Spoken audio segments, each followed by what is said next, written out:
Hello, true duelists. My name's Craig Fee, and welcome to the new card report. I've been sick, and as such I've been slow on the draw, so to say, so forgive the delay, but I've got some new cards coming from Phantom Nightmare for later this week. But today we are starting with some TCG exclusives from Age of Overlord, the set that'll drop next Friday. Not this, but next. So in your quest to luck sack pull a copy of SP Little Knight to desperately try and not spend like $120 on that card or whatever it ends up being, let's take a look at some of the pack filler that people will be expecting to pull instead. We start with a literal insect, and the most provocative pose I've seen an insect in ever, to be perfectly honest.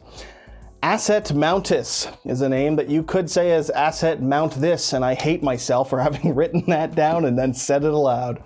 This level 7 light insect has 2300 attack, 2000 defense, and can special summon itself from your hand if the opponent has a level 6 or lower monster. And if you have more cards in your hand than the opponent does, you can change the battle position of all other monsters on the field, have all insects become the same level and attribute as this card, and lock yourself into only special summoning insects for the rest of the turn. Lastly, if it's destroyed, you can add a level 8 or higher insect from the deck to the hand. What a lovely and completely random grab bag of effects. Bee Troopers lock you into insects, but provide you with some easy link climbing or at least a boss tower monster to end on. Or Battle Wasp might let you extend some plays, but lock you into only summoning insects from the extra deck. Gay Mantis here does it to change battle positions and make the cleanest Xyz summon of like, what? Digital Bug Rhino's Bus? Rhino's Bus? I don't know. Marginally Better Gaia Charger would be the name of that card. It's either that or a free easy summon of Titanic Moth, a rank 7 whose effect does burn damage based on the number of cards the opponent has in their hand, something that the Gay Mantis doesn't want them to have because that's how you get to use this effect, is by having less cards. Is by them having less cards, I should say. So it's great card design is the moral of the story I'm getting to. I guess bug fuckers can rejoice because no one else who pulls this card will be. Pit Knight Philly, meanwhile, is a Link 2 Daigust Pheonix, and I won't be convinced of anything otherwise. It's a fire Link 2 Cybers with 1500 attack and arrows pointing left and right, and if summoned to a zone a Link monster points to, allows you to target a monster you control with 1500 or less attack, and then that monster can make a second attack this turn, as well as any battle damage it inflicts when battling an opponent's monster will be doubled. And because Konami just puts effects on cards these days, it also floats, able to revive itself from the grave in the standby phase after it was destroyed, which of course can then trigger the first effect provided you summon it to a linked zone.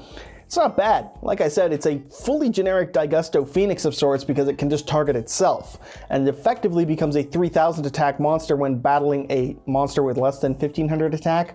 Because like damage wise it becomes 3k because it can't take on a 1600 or higher, but it does double damage as if it had 3k. That's what I'm getting to.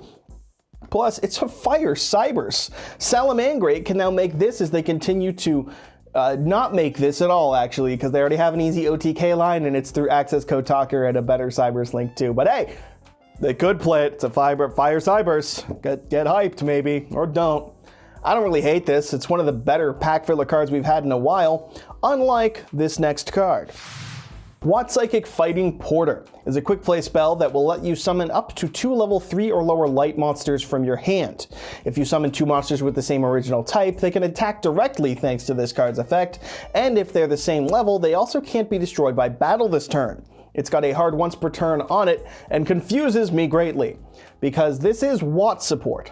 Watt is in the name. This will be searchable as a Watt spell, if I'm not mistaken, because it's a Watt card. What are you going to do about it? And it lets the monsters it summons attack directly, an effect every Watt monster already has. Or I guess not all of them, because Watt Psychic is Watt, but not Watt. But most of the monsters that you think of when you think of Watt can already attack directly. But I guess this will let them be indestructible by battle? I don't know. I was initially going to make a joke about Thunder Seahorse being more of a Watt card now, but not only is that level 4 and not applicable for use with this new spell card, it also, I don't even think is played in Watt decks. Or maybe, I don't know. I literally don't know. Might have just been a Hunter card, but it doesn't really matter. What I do know is that the card on the artwork here can be summoned. That is Watt Psychic Fighter, a level 3 light. So that's neat.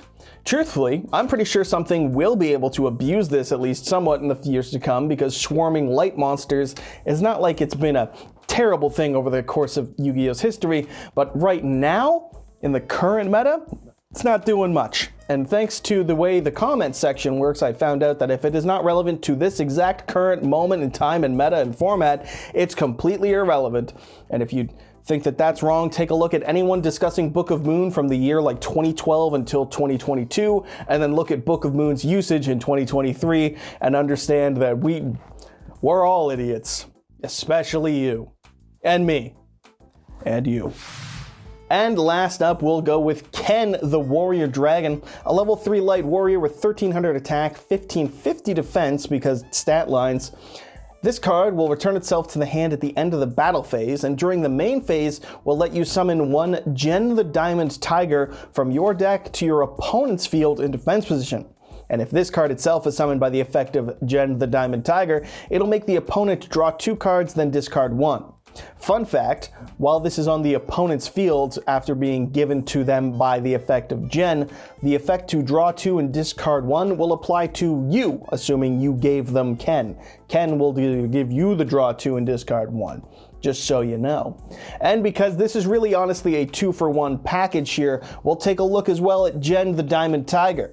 This is also a level 3 light warrior, but has 800 attack and 2000 defense with the same sort of effects. To bounce to the hand at the end of the battle phase, we'll summon a copy of Ken to the opponent's field during the main phase, and if this is summoned by Ken onto the opponent's field, then the opponent will discard, the controller of this card, I should say, will discard 1 card.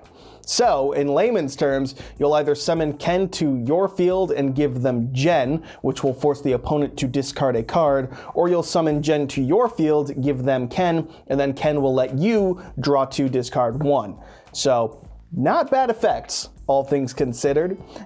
Not to mention the obvious reason that everyone is hyping these up, which is of course Triple Tactics Talents and Triple Tactics Thrust.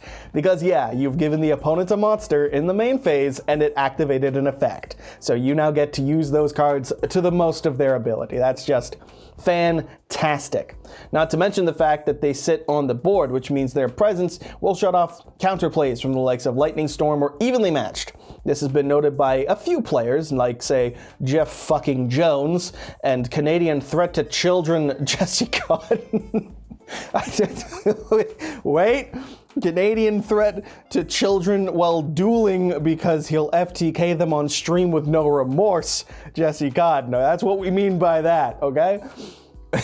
Either way, this is shaping up to be a very strong engine, it seems, for a handful of decks. Things like Dark World, Infernoble Knights, and everyone's favorite way to gamble, Tearlament, just to literally name the 3 examples from Lithium's video showcasing these cards and potential combos. It seems like it's going to be a very solid and very annoying engine for a number of decks, if only because they're encouraging playing 3 apiece of Talents and Thrust, and it's not like either set of cards in this little combo is bad. Even if you only draw the Warriors, you get to draw 2, discard 1, or rip a card from the opponent's hand, and even if you only draw Thrust and or Talents, you've got Thrust and or Talents, and you're probably going to be doing okay.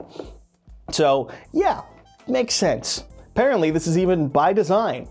These are apparently based on some of the same Japanese warlords who are referenced in Talents and Thrusts, or something to that effect, which was referenced in this tweet, which I did no research on. So if they're lying, whoops. That's all I have to say on it, but apparently it's intentional. Is this going to be the most broken thing to come out of Yu-Gi-Oh this year?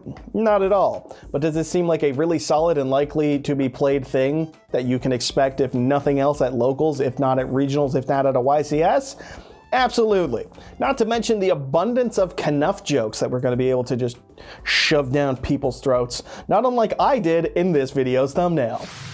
So that'll wrap it up for this week, just covering some of the new cards from Age of Overlord. I'll have the Tistina cards tomorrow and some other new stuff later on. But in the meantime, it's thank you for the sponsors time. That's right, thanks to the LAFD team and the Magnetic Display for supporting me today. It's the best way to support my channel currently and the #1 way to showcase your favorite cards, which I've literally done here These are three of my absolute favoritist cards in the entirety of the game. And yep, they're all dragons. It's almost like this game really caters to me because, wow, a Yu-Gi-Oh player likes dragons.